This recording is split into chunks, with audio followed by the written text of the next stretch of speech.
Vous ne devez pas poser trop de questions sur le livre sur Romains 7, parce que ça fait bien des années depuis que je l'ai lu. C'est un très grand plaisir d'être ici et de pouvoir partager la communion fraternelle avec vous. Je vois que vous êtes bien habitués à l'accent irlandais, alors on n'aura pas trop de problèmes. Je me sens un peu comme un lion dans la fosse au Daniel.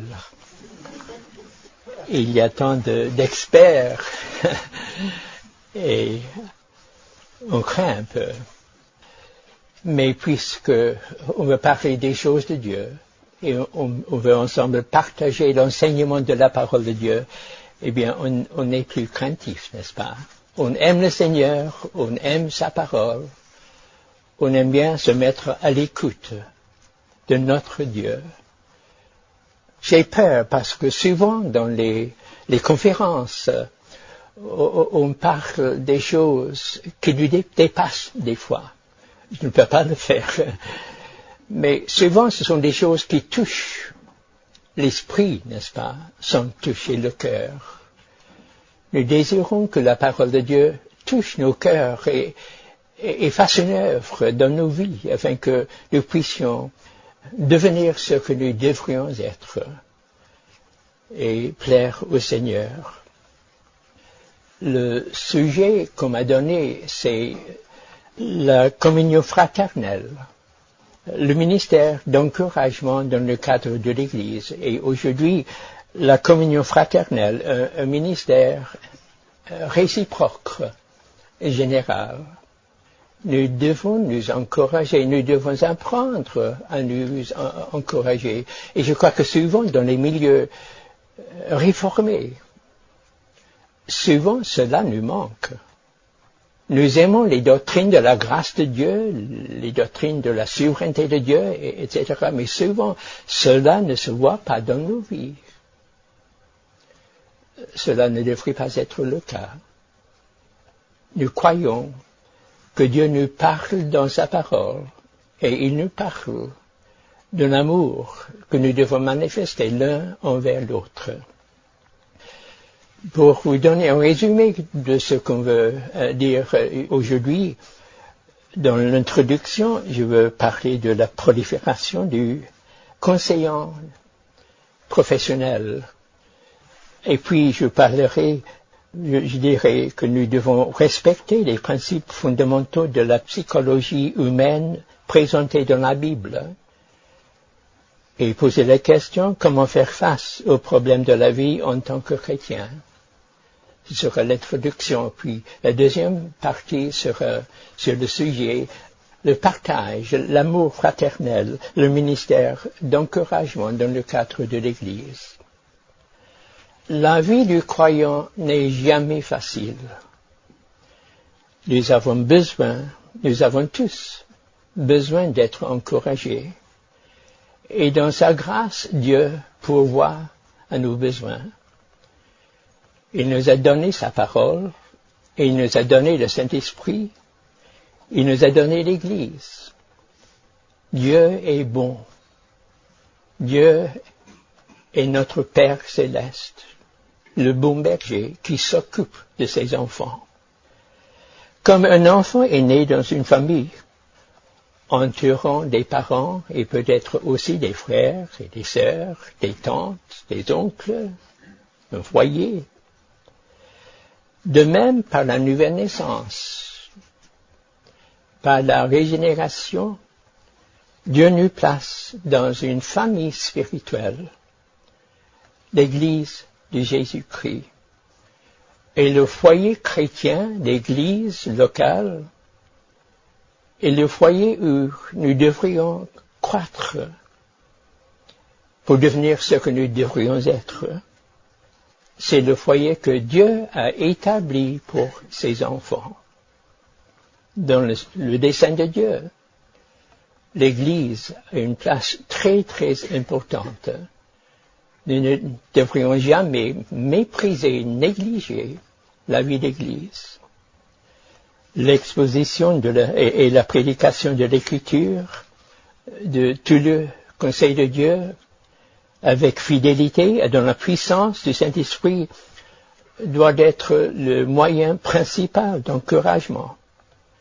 La doctrine de Dieu, les doctrines de la grâce, de la vie chrétienne, avec tous les avertissements, les exhortations, les enseignements, les encouragements, devaient être la source principale de bénédiction pour l'Église et pour chacun de ses membres. Nous devrions nous placer sur une bonne proclamation, enseignement de la parole de Dieu. Des fois, nous aurons besoin de l'aide particulière, au-delà de l'enseignement du haut de la chair, pour reprendre l'image de l'enfant. Bien que normalement, ils reçoivent jour après jour ce dont il a besoin, la bonne nourriture, l'exercice, les exhortations et encouragements. Quelquefois, il a besoin d'un encouragement supplémentaire. Il rentre de l'école, il semble fatigué, il ne veut pas parler, il boude. Il y a quelque chose qui ne va pas. Quoi faire? Eh bien, je crois que alors un parent sage cherchera à trouver un moment pour lui parler en privé, peut-être avant de se coucher, pour essayer de comprendre ce qui ne va pas. Quelque chose à l'école, un problème avec un copain, ou quoi que ce soit. Un enseignement général ne suffit pas.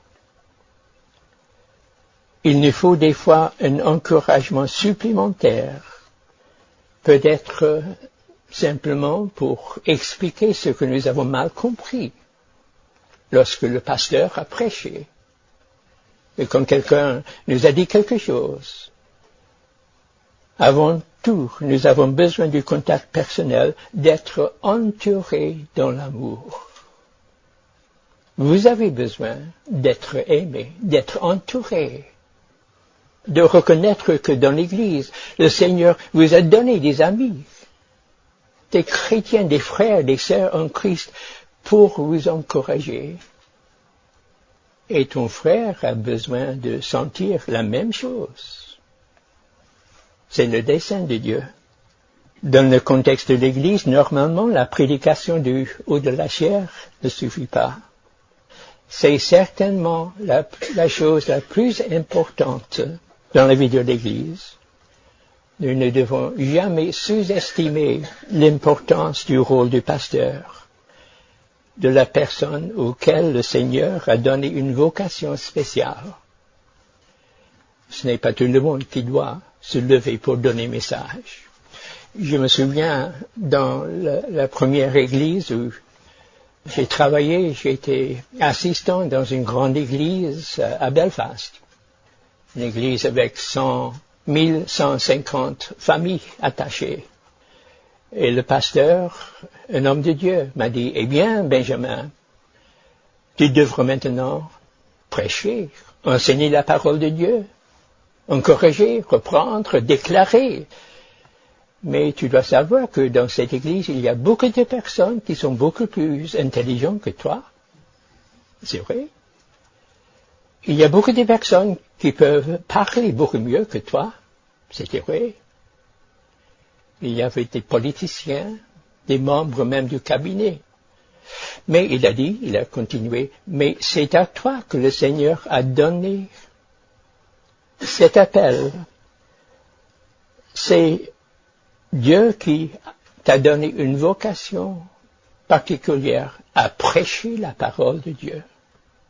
Je crois que nous ne devons jamais sous-estimer l'importance du pastorat, de l'enseignement du haut de la chair. Mais la prédication ne suffit pas. Dans l'Église primitive, les croyants, comme nous avons lu, persévéraient dans l'enseignement des apôtres, c'est-à-dire ils écoutaient régulièrement les prédications. Mais en plus, ils persévéraient dans la communion fraternelle, dans la fraction du pain et dans les prières. et ainsi Dieu les a beaucoup bénis. Évidemment, la prédication n'était pas suffisante. Il fallait aussi la communion fraternelle. Elle a produit une vie de famille spirituelle. Il y avait un ministère d'encouragement réciproque dans le cadre de l'Église. Traditionnellement, dans nos églises, ce ministère d'encouragement, la cure d'âme, le counseling, n'a pas eu une place importante dans la vie d'Église. Peut-être après le culte, ou s'approcher du pasteur pour poser une question. C'était tout. Ou peut-être il faisait consciencieusement des visites régulières dans les foyers. Certainement, c'est une bonne chose. Mais ces visites peuvent être de pure forme et souvent ne sont pas suffisantes. Je me souviens, quand j'étais jeune, le pasteur, il a annoncé chaque dimanche les visites qu'il voulait faire. Alors, on attendait à la maison et puis il entrait. Il ne s'asseyait pas, il restait debout. Il me tapait sur la tête. Eh bien, Benjamin, ça va? Il a prié, au revoir. Une visite pastorale de pure forme, n'est-ce pas? Cependant, les années récentes ont connu une révolution, une véritable explosion de ministères et de professions dans le domaine du counseling. L'offre de l'aide psychologique, morale ou spirituelle, la cure d'âme professionnelle, où on trouve les thérapies laïques ou profanes, par exemple, la psychiatrie, la psychologie, la psychothérapie, la psychanalyse, et ainsi de suite, qui essaient d'offrir de l'aide à ceux qui ont des problèmes personnels, l'angoisse, la dépression, les difficultés de couple, etc. On cherche les centres de détoxification, le coaching, et ainsi de suite. Je ne veux pas minimiser l'importance de ces activités et professions, ni déprécier l'aide précieuse que certaines de ces thérapies peuvent donner. Je ne veux pas non plus essayer d'évaluer jusqu'à quel point les unes sont utiles et les autres néfastes.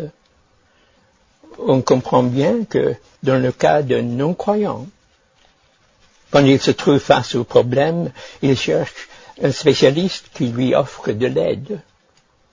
Mais ce que nous trouvons troublant est le fait que souvent les membres d'Église font de même. Beaucoup de chrétiens se dirigent tout de suite vers les généralistes, les psychiatres, les assistants sociaux, les psychologues. Peut-être c'est parce qu'on veut cacher aux membres de l'Église ces problèmes. Ils auraient honte d'en parler. Pour eux, ils pensent certainement que l'Église n'est ni capable ni compétente de leur offrir l'aide dont ils ont besoin. D'emblée, on se dirige ailleurs. On cherche un spécialiste. Je devrais dire que notre fille a étudié la psychologie, a fait son doctorat en psychologie, a travaillé comme spécialiste en psychologie clinique. Alors, je n'ose pas trop dire, n'est-ce pas? Mais je crois qu'il y a des problèmes. Ce fait devrait nous troubler, car rarement ces spécialistes partagent les convictions chrétiennes. Et leur manière de comprendre le psyché humain diffère radicalement de celui de la Bible. Si on a affaire à une maladie physique, normalement la perspective générale du spécialiste n'entre pas dans la diagnose et le traitement de la maladie. Mais quand il est question de problèmes moraux, mentaux ou de comportement, alors les théories du spécialiste peuvent être non pas seulement non chrétiens, mais anti-chrétiens. Et ces théories peuvent être décisives. Je travaillais en Italie parmi les étudiants pour les groupes publics universitaires. Et je me souviens, une fois, j'avais un ami Franco, à Pise, où j'habitais à cette époque. Il avait des problèmes. Il était très gentil, très doux, un peu sensible peut-être. Il se trouvait loin de la maison. Il souffrait un peu de la solitude. Alors, dans son angoisse, il est allé chez le médecin. Et il a conseillé d'aller à Firenze pour passer une nuit avec une prostituée.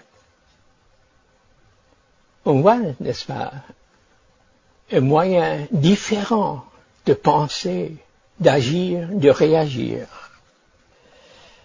En plus, beaucoup de problèmes de comportement n'ont pas de base médicale. Par exemple, on n'a jamais une prédisposition qui conduit à l'alcoolisme. Et pour l'alcoolisme, il n'y a pas de cure médicale. C'est de même pour l'homosexualité. Ce sont des comportements que la Bible condamne comme péché. L'action de recourir aux professionnels non chrétiens à cause de tels problèmes va à l'encontre de l'enseignement biblique. Cela ne veut pas dire que ces médecins, généralistes, psychiatres, psychologues, coachs, etc. n'ont aucune importance, même pour le chrétien. Pas du tout, ce n'est pas cela que je veux dire.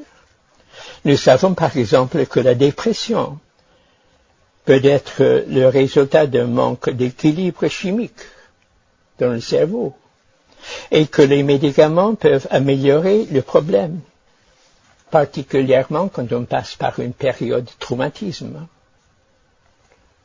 Un chrétien peut bien aller chez un spécialiste pour chercher de l'aide psychologique. Tout le conseil de ces professionnels ne va pas nécessairement à l'encontre de l'Écriture. Certainement, c'est le cas dans notre famille avec notre fille. C'est une bonne chrétienne qui aime la parole de Dieu et qui essaie de suivre les enseignements de la parole de Dieu. L'aide qu'il propose peut être sage, équilibrée, fondée sur leur vaste expérience, leur recherche et leur observation du comportement humain, et contribue au rétablissement des patients qui les consultent. Mais il existe des dangers et nous devons faire attention. Le phénomène moderne du counseling, de l'aide psychologique et morale, est non théologique. C'est-à-dire, ne se base pas sur la théologie, la révélation de Dieu. Il se base seulement sur les principes de la psychologie et de la psychiatrie, sans aucune référence ni à Dieu, ni à la Bible. Et il est important de noter que cette perspective est l'inverse de la position historique réformée et protestante, qui insistait que toute la vie doit être réglée par les Écritures. Cela ne signifie pas que nous ne devons pas profiter d'autres sources de connaissances et sagesse. Nous faisons bien d'étudier les sciences, de faire de la recherche, d'être reconnaissants pour les découvertes et les techniques modernes. Mais tout doit être examiné et évalué à la lumière de la parole de Dieu. Nous ne devons pas mépriser ces sciences, mais nous devons faire attention afin que tout soit selon la parole de Dieu. Nous devons, par exemple, respecter les principes fondamentaux de la psychologie humaine présentés dans la Bible. 4 points. 1. L'homme porte l'image de Dieu, même quand il dérape moralement et sa vie est déréglée. L'homme porte l'image de Dieu. On regarde ce pauvre médian au bord de la route. On est tenté à le mépriser, n'est-ce pas? Cet enfant qui se comporte mal, c'est un enfant qui a été créé selon l'image de Dieu. Nous devons toujours respecter ce fait, ce principe. Deuxièmement, l'homme est une unité psychosomatique, âme et corps. Ce n'est pas tout simplement qu'il possède une âme, il est une âme vivante, composée d'un corps et d'une âme. La condition de son corps souvent exercera une influence sur son moral. C'est pour cela que nous devons prendre soin de notre corps. Ça peut nous aider psychologiquement. La découverte que des substances chimiques et l'exercice physique peuvent avoir des effets bienfaisants sur l'esprit ne nous surprend pas. Le corps et l'âme ensemble forment la personne. Le deuxième principe, on porte l'image de Dieu, on est âme et corps, les deux de pair. Troisièmement, l'homme est pécheur. Il est entièrement déchu. Toute sa nature est corrompue. Son esprit, ses émotions, sa volonté, même sa conscience. Le péché influence ses opinions et avis, ses humeurs, ses priorités et ses rapports avec d'autres personnes. Beaucoup des soi-disant conditions, maladies ou affections psychologiques ou morales pour lesquelles on cherche de l'aide chez un professionnel ne sont pas du tout cela. Des fois, ce sont plutôt des tendances de comportement acquises et adoptées ou des réponses émotionnelles pécheresses à des situations particulières. C'est le cas de l'homosexualité, l'ivrognerie, la débauche, la jalousie, la fureur et d'autres attitudes que la Bible qualifie les œuvres de la chair. Galates 5, 19. Une mauvaise réponse ou réaction à une situation difficile peut même contribuer à une dépression. Mais nous ne devons pas oublier que la dépression peut être le résultat d'une condition physique aussi. Et le dernier point, il y a du conflit qui se trouve au cœur de l'enfant de Dieu. Et ce conflit est un aspect normal de l'expérience du croyant. Galates 5, 17. Car la chair a des désirs contraires à l'esprit, et l'esprit en a de contraires à la chair. Ils sont opposés l'un à l'autre, afin que vous ne fassiez pas ce que vous voudriez.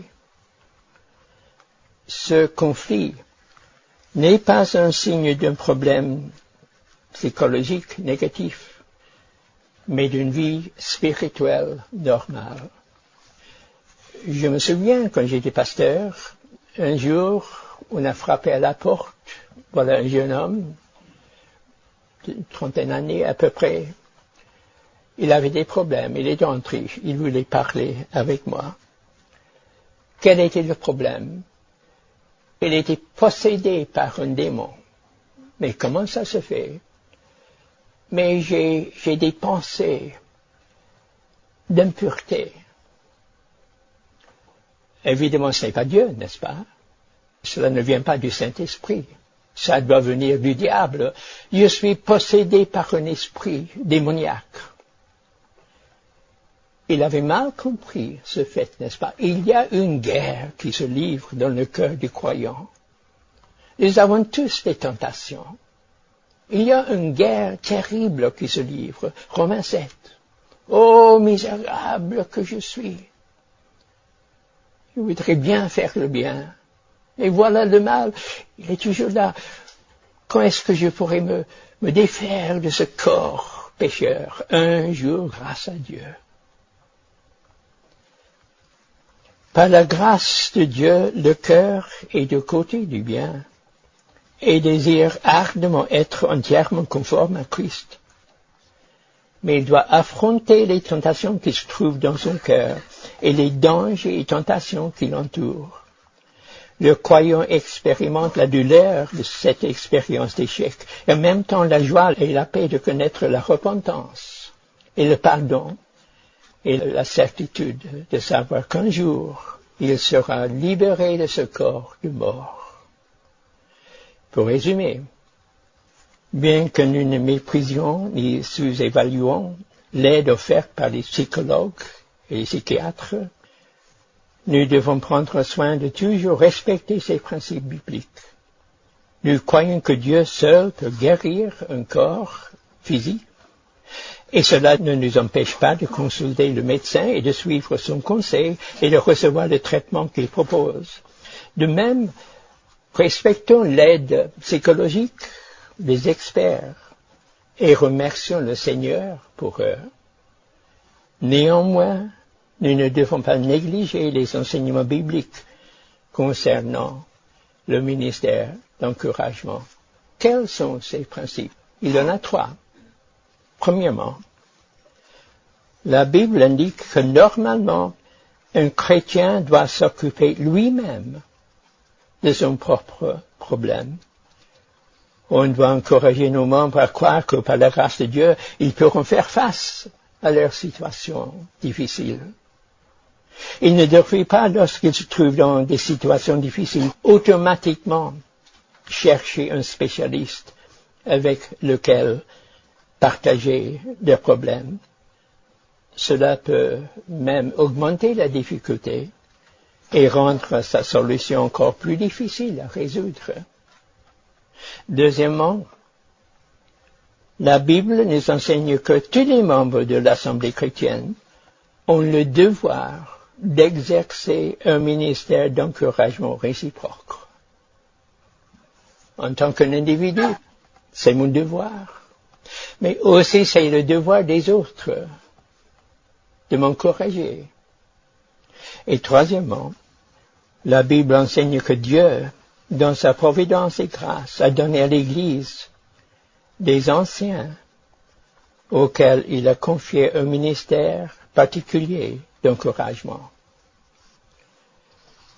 La deuxième partie, beaucoup plus biblique, plus facile, et peut-être qui, par la grâce de Dieu, réchauffe davantage le cœur. Le ministère d'encouragement dans le cadre de l'Église, la communion fraternelle.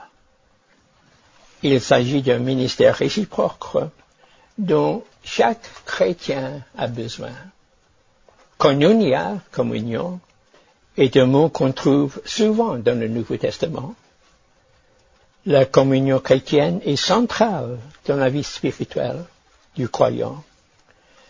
Mais souvent, de nos jours, le mot communion ne porte pas le sens biblique du terme. C'est un caméléon verbal qu'on utilise également pour le partage d'une tasse de café ou de thé, si on est britannique, au passage du temps ensemble.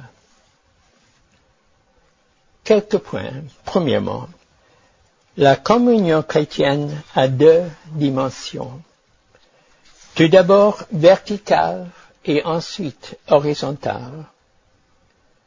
Paul remercie Dieu pour la participation aux communions des Philippiens dans l'Évangile, Philippiens 1:5. Ils avaient entendu et accepté le message de l'Évangile de manière à participer dans une communion avec Dieu et avec son peuple.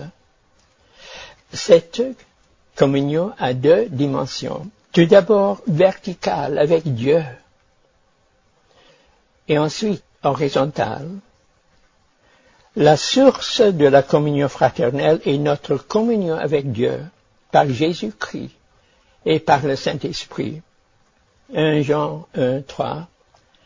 Notre communion est avec le Père et avec son Fils Jésus-Christ. Voilà la dimension verticale. Mais de cette communion avec Dieu découle notre communion fraternelle.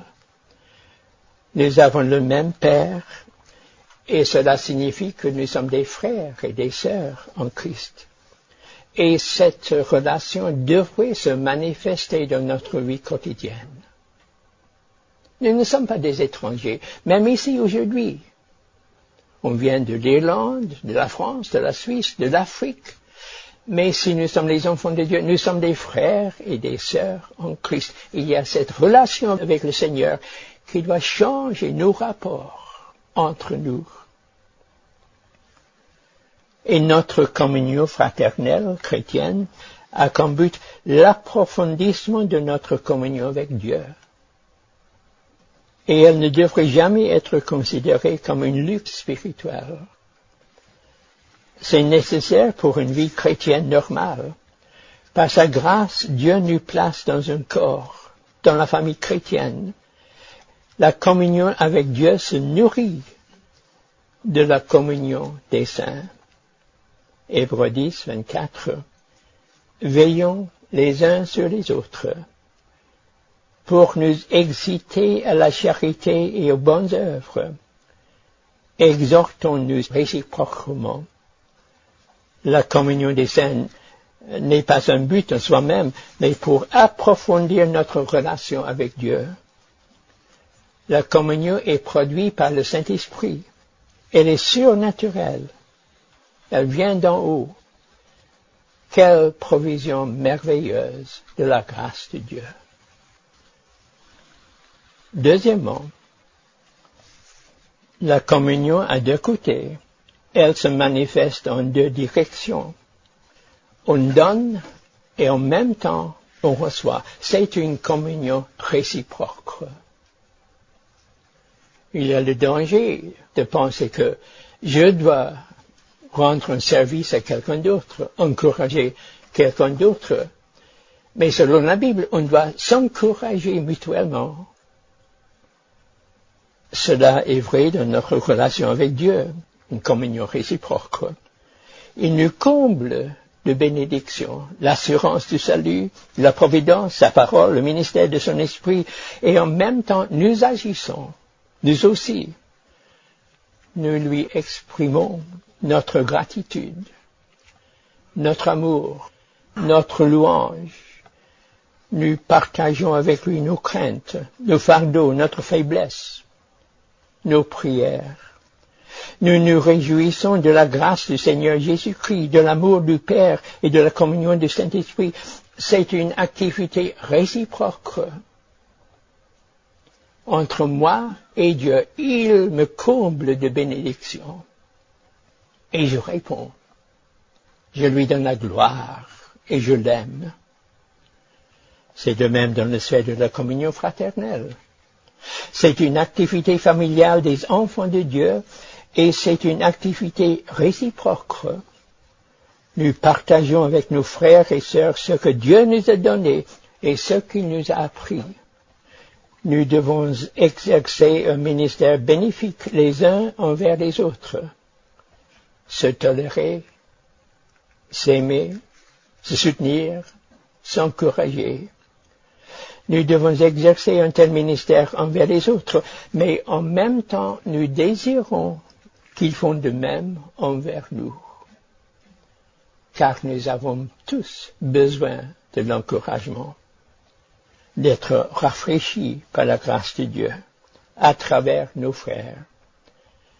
Romains 1, les versets 11 et 12, l'apôtre Paul écrit: Je désire vous voir pour vous communiquer quelques dons spirituels afin que vous soyez affermis, ou plutôt, afin que nous soyons encouragés ensemble, au milieu de vous par la foi qui nous est commune, à vous et à moi. C'est beau, n'est-ce pas? Je veux vous encourager, mais non, ce n'est pas le tout. j'ai besoin de votre encouragement. Nous devons nous encourager les uns les autres. Clairement, Paul cherchait à être encouragé par leur communion fraternelle. La vraie communion chrétienne, donc, est une expression soit d'amour, soit d'humilité. Il surgit d'un désir d'être en bénédiction aux autres et du sens de faiblesse et besoin personnel. Elle a un double mobile d'aider et de recevoir de l'aide, d'édifier et d'être édifié. C'est l'expression collective de la famille de Dieu, du désir de connaître mieux leur Dieu. Vertical, oui. Horizontal, dans deux directions. Peut-être vous savez que j'ai été bien malade pendant ces dernières années. On a eu quelques opérations importantes. Quelle grâce de savoir qu'il y avait des amis qui priaient pour nous. Quel privilège. En tant que pasteur, j'avais le devoir, aussi la joie, de rendre des visites, de prier, d'encourager. Mais quel privilège, quel encouragement quand on est faible, de savoir, voilà des frères et des sœurs qui essaient de m'encourager. Cela devrait être le cas, n'est-ce pas, parmi les enfants de Dieu. Nous sommes membres d'une seule famille. Troisièmement, ce ministère réciproque de communion devrait être normal, pas exceptionnel. Cette expression de la vie chrétienne, donner et recevoir réciproquement, est le mode authentique du peuple de Dieu, comme décrit dans le Nouveau Testament. Acte 2. Il persévérait dans l'enseignement des apôtres, c'est dit bien. Il persévérait aussi dans la communion fraternelle, dans la fraction du pain et dans les prières. Il persévérait. Ils se réunissaient constamment pour entendre l'enseignement des apôtres, pour partager la vie chrétienne en commun, pour rompre le pain et pour prier. Et le sens de la présence de Dieu était évident. La crainte s'emparait de chacun. Ce n'était pas que l'amitié. Ils participaient dans des activités spirituelles. Et Dieu les a beaucoup bénis. N'est-il pas vrai que souvent cela manque dans nos églises? Le sens de la présence de Dieu qui se manifeste dans nos attitudes les uns envers les autres. Ou des fois on est froid, n'est-ce pas? Un esprit de critique, mais celui-là, au lieu de s'aimer, de servir, de se servir, de s'encourager. 1 Thessaloniciens 2:8, de même qu'une nourrice prend un tendre soin de ses enfants, nous aurions voulu dans notre vive affection pour vous, non seulement vous donner l'évangile de Dieu, mais encore notre propre vie, quand vous étiez devenus chers. Jusqu'à ce point. Pour nous, frères, après avoir été quelque temps séparés de vous, de corps, mais non de cœur, nous avons eu d'autant plus ardemment le vif désir de vous voir. Nous voulions aller vous voir, mais Satan nous en a empêchés. Oh, que j'avais le désir de vous revoir. J'avais besoin aussi de votre encouragement. Voilà la grâce de Dieu. Voilà la vie chrétienne authentique. 1 Thessaloniciens 3, 9, 10. Pour ce qui est de l'amour fraternel, vous n'avez pas besoin qu'on vous en écrive, car vous avez vous-même appris de Dieu les uns les autres, et c'est aussi ce que vous faites envers tous les frères de la Macédoine entière. Oh, que je suis fier de cette Église, de l'amour surnaturel qui se manifeste. 1 Pierre 4, 7. La fin de toutes choses est proche. Soyez donc sages et sobres pour vaquer à la prière. Avant tout, ayez les uns pour les autres un ardent amour, car l'amour couvre une multitude de péchés. Exercez l'hospitalité les uns vers les autres sans murmure, comme de bons dispensateurs de diverses grâces de Dieu, que chacun de vous mette au service des autres le don qu'il a reçu. Servez-vous les uns des autres. C'est le mode authentique du peuple de Dieu. C'est le résultat de l'activité et du ministère du Saint-Esprit. On ne peut pas produire cet effet, n'est-ce pas? Cela vient de Dieu. C'est la communion du Saint-Esprit, une communion qui est créée spirituellement. C'est un don précieux que Dieu nous accorde. C'est un moyen important par lequel il nous bénit. Ainsi nos âmes sont rafraîchies et nourries. Nous recevons mutuellement le soin, la cure d'âme, le soutien, et sommes au bénéfice des prières, du conseil, de l'aide et de l'amour des frères. Et c'est une manifestation de vie spirituelle. 1 Jean 1,7. Si nous marchons dans la lumière, comme il est lui-même dans la lumière, nous sommes mutuellement en communion. Et le sang de Jésus, son Fils, nous purifie de tout péché. Si nous marchons dans la lumière, comme il est dans la lumière, nous sommes mutuellement en communion. Dans votre église, y a-t-il des personnes que vous boudez, qu'on méprise peut-être? En Suisse, où j'ai été pasteur, c'était une très très bonne église. Dans un village, on aimait la parole de Dieu, on prêchait la parole de Dieu, il y avait une réponse aux prédications. Et quand je faisais les visites, c'était un grand plaisir. Les visites devenaient des réunions de prière. Mais récemment, j'ai fait des visites dans la même église et les personnes âgées se plaignent. Personne ne nous visite jamais. On se sent tout seul. C'est curieux, n'est-ce pas? Oui, on aime la Bible, on aime la parole de Dieu, l'évangile de la grâce de Dieu, mais l'amour des frères pratique ce ministère d'encouragement. Cela vient d'en haut. Le 4e point. Ce ministère d'encouragement réciproque est compréhensif. Il est de grande envergure et doit se manifester d'une manière très pratique.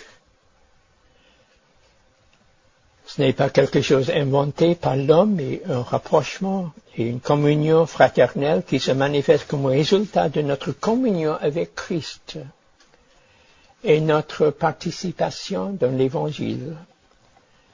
C'est un lien de partenariat fondé sur ce que nous partageons ensemble. Le même Seigneur, le même salut, la même nouvelle nature, la même miséricorde, tout ce qui découle de notre Dieu et de notre Sauveur, et que nous recevons à travers le Saint-Esprit. Cette communion est une communion dans l'Évangile, dans le ministère de l'Évangile. Le Nouveau Testament parle des concitoyens, des co-héritiers, des compagnons d'œuvre, des co-prisonniers, des co-soldats, des co-disciples. Dans l'Église primitive, on coopérait dans l'œuvre de Dieu, dans tous les sens. Et cet engagement dans le royaume de Dieu était très pratique. Lydie invite les croyants à se réunir chez elle. Les geôliers lavent les pieds aux apôtres. Les églises envoient de l'argent à Paul et aux pauvres dans l'église à Jérusalem. Ils écrivent à Paul en prison, lui assurent de leur prière. Ils témoignent pratiquement leur amour. C'est quelque chose de pratique, n'est-ce pas? L'amour doit se manifester. On doit s'encourager pratiquement. Cette communion doit se manifester dans un ministère réciproque. Si nous ne sommes pas au bénéfice d'une telle communion fraternelle, nos vies peuvent être appauvries, notre croissance spirituelle retardée et notre témoignage affaibli. Quand on se convertit, on entre dans une communion avec Christ et avec son corps. Le seul fondement de la communion chrétienne est cette expérience de conversion à Christ, la régénération spirituelle et la participation dans l'Évangile. Par la grâce de Dieu, nous sommes membres d'un seul corps, dont Christ est le chef, la tête. Nous nous appartenons l'un à l'autre. Romains 12. Ainsi, nous qui sommes plusieurs, nous formons un seul corps en Christ, et nous sommes tous membres les uns des autres. Éphésiens 1, 23. L'Église est son corps, la plénitude de celui qui remplit tout en tous. 1 Corinthiens 12. Le corps est d'un, et a plusieurs membres, et tous les membres du corps ne forment qu'un seul corps. Ainsi en est-il de Christ. Nous avons tous, en effet, été baptisés dans un seul esprit, pour former un seul corps, soit juif, soit grec, soit esclave, soit libre, et nous avons tous été abreuvés d'un seul esprit. J'aime bien cette phrase. Abreuvés du Saint-Esprit. Dieu a disposé le corps de manière à donner plus d'honneur à ceux qui ont manqué, afin qu'il n'y ait pas de division dans le corps, mais que les membres aient également soin les uns des autres. Prendre soin les uns des autres. Sans parler du pasteur, sans parler des anciens. Tous les membres doivent s'aimer et se servir. Et si un membre souffre, tous les membres souffrent avec lui. Si un membre est honoré, tous les membres se réjouissent avec lui. Vous êtes le corps de Christ et vous êtes ses membres, chacun pour sa part. Cette unité se manifeste lorsque nous partageons ensemble la Sainte Seine. 1 Corinthiens 10, 17. Puisqu'il y a un seul pain, nous qui sommes plusieurs, nous formons un seul corps, car nous participons tous à un même pain. L'unité se manifeste aussi quand nous nous réunissons pour prier et nous portons les fardeaux les uns des autres. Elle doit aussi se manifester dans le service des autres. Galates 5, 13, 14. Frères, rendez-vous par amour, serviteurs les uns des autres. Car toute la loi est accomplie dans une seule parole, celle-ci, tu aimeras ton prochain comme toi-même. Le corps n'est pas quelque chose de statique, c'est organique, vivant, qui manifeste cette vie d'une manière physique et pratique. Finalement, nous devons apprendre à exercer ce ministère d'encouragement réciproque dans nos églises. John Wesley dit, il n'y a rien qui soit moins chrétien qu'un chrétien solitaire. Il y en a plusieurs, peut-être aussi dans nos églises. Il nous faut la communion chrétienne, car nous ne sommes pas autosuffisants. C'est une provision de la grâce de Dieu pour ses enfants. Malheureusement, la vraie communion chrétienne nous manque de nos jours. Elle a été remplacée par l'idée d'être simplement ensemble, plutôt que de se servir les uns les autres, de s'aider mutuellement à s'approcher de Dieu, à s'accrocher à Dieu. Il y a un but spirituel. Nous devons chercher la vraie communion spirituelle. où nous partageons les choses de Dieu et où nous nous aidons mutuellement à placer nos soucis et nos problèmes dans le contexte de la parole de Dieu. Quelle bénédiction nous recevons quand dans la famille nous parlons des choses de Dieu ensemble. Quelle grâce, quel privilège. Quelle grâce de pouvoir parler du Seigneur et de ces choses avec nos voisins et nos amis. Peut-être à cause de notre tempérament, nous avons de la difficulté pour parler des choses de Dieu. Peut-être mon orgueil m'empêche de confesser que j'ai besoin des autres. Les jalousies, les clans au cœur de l'Église, un esprit d'amertume, le danger de bavarder, c'est-à-dire de confesser les fautes autrui. Beaucoup de choses peuvent rendre un tel ministère d'encouragement réciproque difficile. Cependant, c'est un ministère qui est très nécessaire pour le bien-être de l'Église. Dieu nous place dans une assemblée chrétienne où nous devons nous encourager les uns les autres.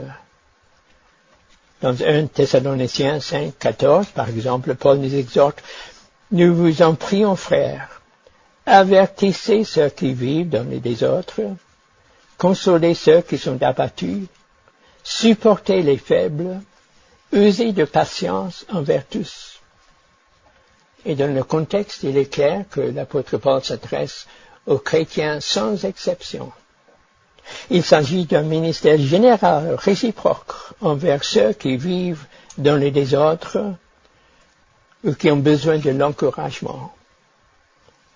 Nous devons tous apprendre à exercer ce ministère. Face à ce défi, y a-t-il des démarches pratiques qu'on peut faire? Eh bien, premièrement, nous devons enseigner ces choses aux membres de nos églises et les exhorter à exercer ce ministère avec tact et patience et persévérance.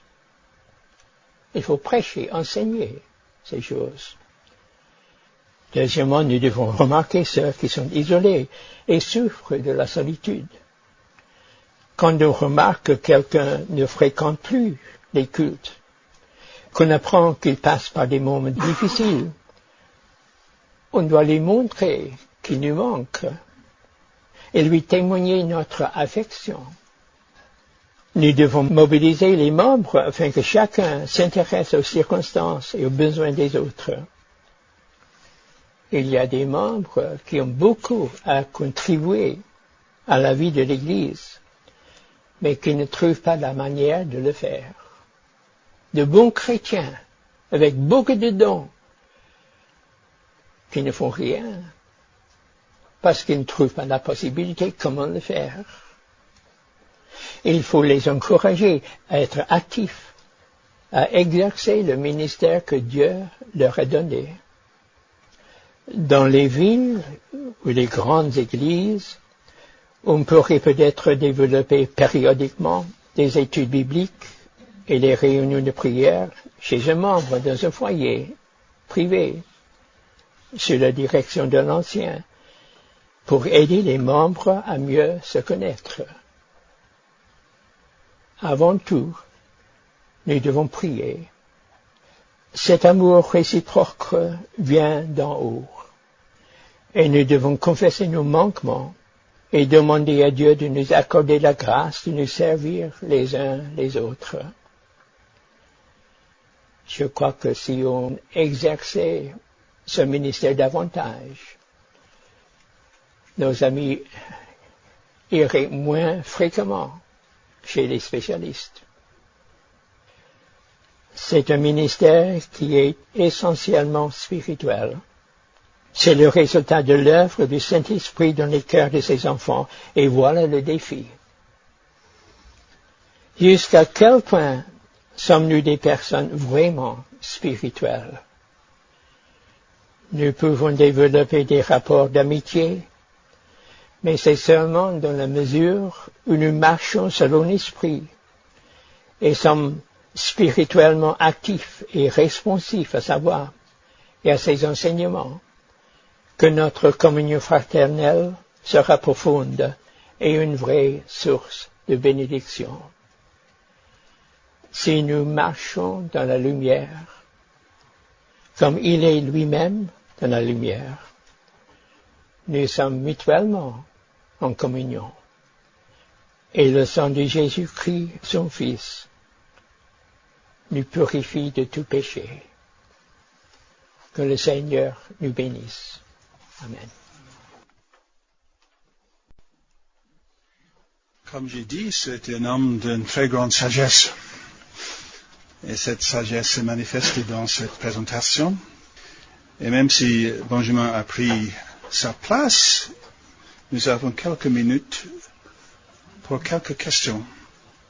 Alors, qui va poser la première? Merci de cette exhortation très nécessaire. Il me semble qu'il y a deux difficultés dans le monde dans lequel on vit aujourd'hui. C'est qu'on vit dans une société très individualiste et où tout le monde est toujours très occupé. Alors, pastoralement, est-ce qu'il y aurait des conseils que vous pourriez donner pour comment faire face à cette double difficulté qui me semble quand même caractériser un peu le monde d'aujourd'hui et le monde de nos églises? Pour peu que vous soyez d'accord avec le diagnostic. Il y avait deux questions à poser. Qui va poser la première question et qui va répondre? Oui, c'est difficile, n'est-ce pas? On est très occupé. Mais c'est très facile, n'est-ce pas, de trouver des excuses quand même. Nous avons des opportunités pour parler ensemble. Il y a un réseau d'amitié que nous avons tous, n'est-ce pas? Alors, il faut tout d'abord prier. Seigneur, je veux être comme tu veux que je sois. Je veux faire ce que tu veux que je fasse. Je suis très occupé, et certainement, en particulier pour un ancien. Je parlerai la deuxième fois sur la responsabilité des anciens. Et c'est une grande responsabilité. Si on n'a pas le temps, qu'est-ce qu'on peut faire? On fait ce qu'on peut par la grâce de Dieu. Le Seigneur n'exige jamais que nous fassions au-delà de nos possibilités. Mais je crois qu'il y a toujours la possibilité de lever le téléphone, de donner un coup de fil, n'est-ce pas? De dire à quelqu'un, tu me manques, j'aime bien te voir, et ainsi de suite. Il n'y a pas de réponse facile. Est-ce que quelqu'un veut répondre, veut ajouter quelque chose? Je crois que le problème le plus difficile est de pouvoir utiliser ces contacts, pas seulement pour former l'amitié, mais pour avoir une vraie communion spirituelle les uns avec les autres, n'est-ce pas? Je vous remercie pour cet exposé qui a été vraiment très encourageant pour moi personnellement. Ma question est celle-ci. Dans quelle mesure où on peut considérer une collaboration entre le pasteur et un spécialiste dans l'accompagnement d'un chrétien? Par exemple, une personne en crise post-traumatique, par exemple. Comment on peut considérer une telle collaboration? Oui, c'est une question très importante, n'est-ce pas? Je crois que le pasteur doit être sage. Il doit reconnaître le fait qu'il peut aider jusqu'à un certain point. Et à ce point, il peut peut-être lorsqu'il remarque que ce frère, cette sœur, a un problème qui va au-delà d'un problème spirituel, il doit reconnaître ce fait. Il doit donner du conseil à cette personne. Alors, je crois que tu as besoin d'un spécialiste. Mais je crois que le pasteur ne doit pas l'abandonner comme ça. Il doit continuer à le suivre, n'est-ce pas?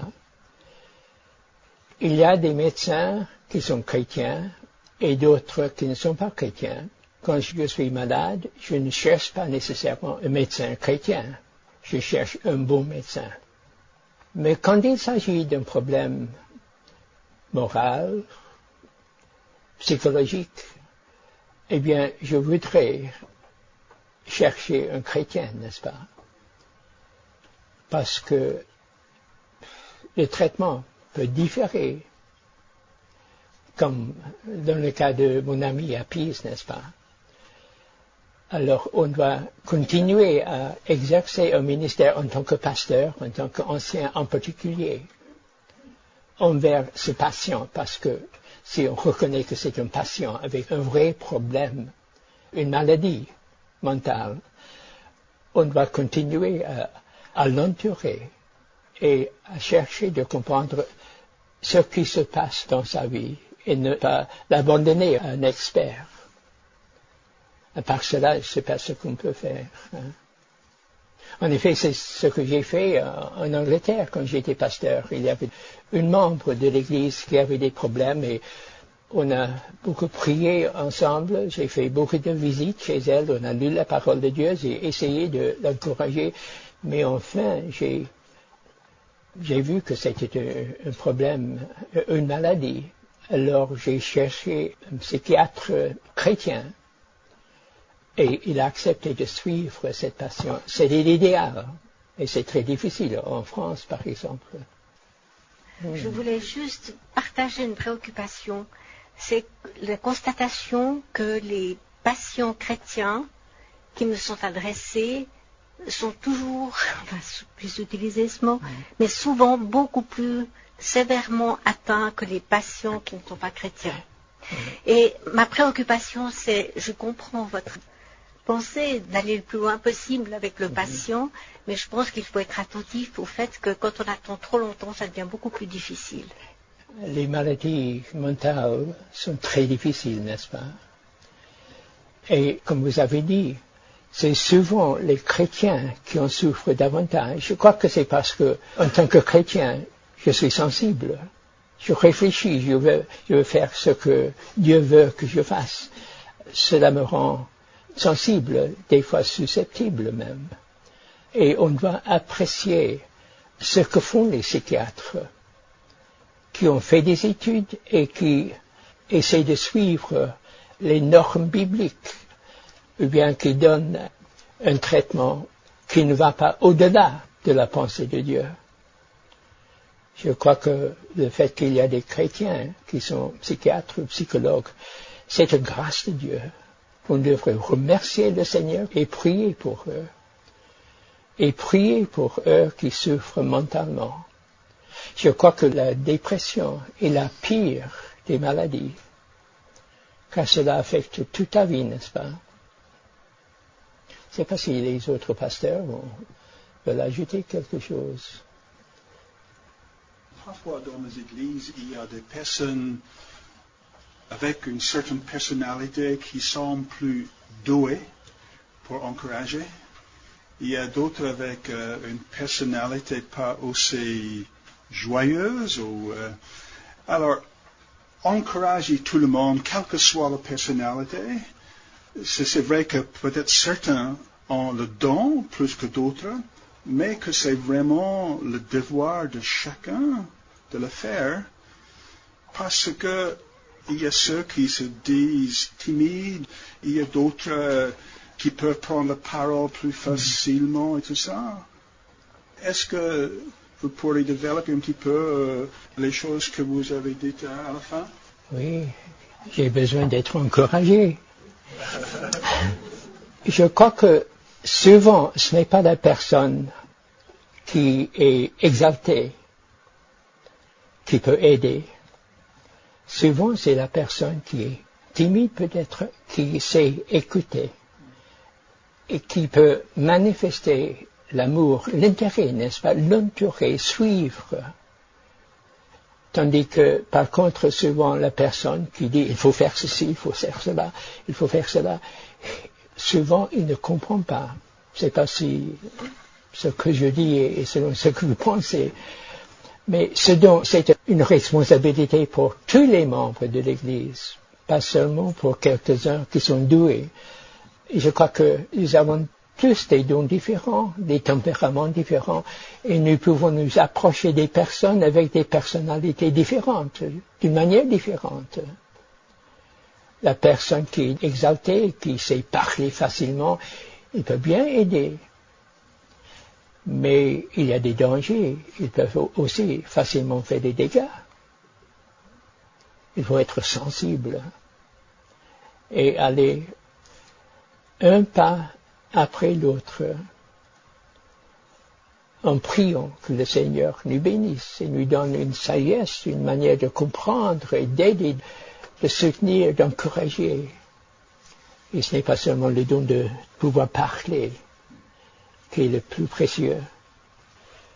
C'est pas vraiment une question parce que elles ont bien été posées précédemment, mais c'est surtout pour vous remercier parce qu'il me semble que vous avez insisté là où il fallait, c'est-à-dire que ce ministère d'exhortation, d'encouragement est général. Ça m'a paru être le mot très important, généralisation, parce que justement, l'excuse qu'on peut se trouver, et c'est à la mode dans la culture où nous vivons, c'est de faire appel aux spécialistes. Et donc ça devient le prétexte pour ne plus rien faire, parce qu'il y a le spécialiste qui est là pour ça.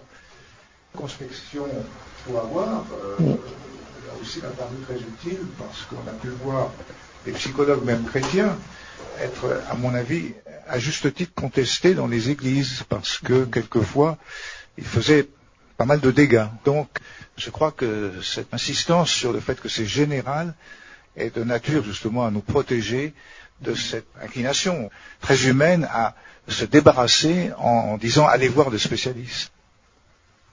On a presque envie d'entendre tout de suite la deuxième partie. Et je dois avouer, en tant que pasteur avec une jeune fille dans notre assemblée qui est très déprimée et souffre un petit peu chez les médecins, psychologues et psychiatres, je suis très touché par les responsabilités que vous avez soulignées pour moi en tant que pasteur et pour tout le monde en tant que membre de l'Église. Et je pense que nous avons tous vraiment apprécié ce que vous avez apporté à nous. Je dois vous dire que en choisissant les livres, on les a choisis par rapport au thème abordé. Et je ne dis pas qu'il y a des livres qui vont donner toutes les réponses à toutes les questions, mais pour ces questions pastorales, cœur d'âme et d'autres, il y a vraiment des livres de qualité sur la table. Peut-être que tout de suite, il n'y a pas du temps pour regarder, mais j'espère qu'au cours de ces journées ensemble, que vous allez prendre du temps pour les considérer et, bien sûr, pour en acheter. Tout de suite, après cette conférence, nous devons descendre au rez-de-chaussée pour le dîner. Et c'est-à-dire pas simplement tout de suite, mais pour tous les repas et toutes les conférences, si on pourrait être à l'heure, c'est bien poli, mais c'est aussi bien pour l'organisation. Prions, Seigneur. Oui, Seigneur notre Dieu, nous te rendons grâce pour tous les dons que tu as donnés à ton Église. Et surtout les dons de pasteurs, ceux qui peuvent enseigner, ceux qui peuvent nous aider à être plus complets dans notre vie spirituelle. Et Seigneur, nous savons que ces dons-là est afin que nous puissions exercer un ministère vers les autres. Et Seigneur, nous devons confesser que souvent dans ce domaine de la communion fraternelle, une communion pratique, que parfois nous tous, nous avons été fautifs. Et nous confessons que dans nos assemblées, même si nous lisons des chapitres comme Acte 2, même si nous aimons des passages comme ça, dans notre vie de tous les jours, nous ne voyons pas toujours une telle vie. Mais Seigneur, nous prions que, avec ces paroles d'encouragement de notre frère, que tu nous pousses à manifester davantage ce ministère, ses responsabilités.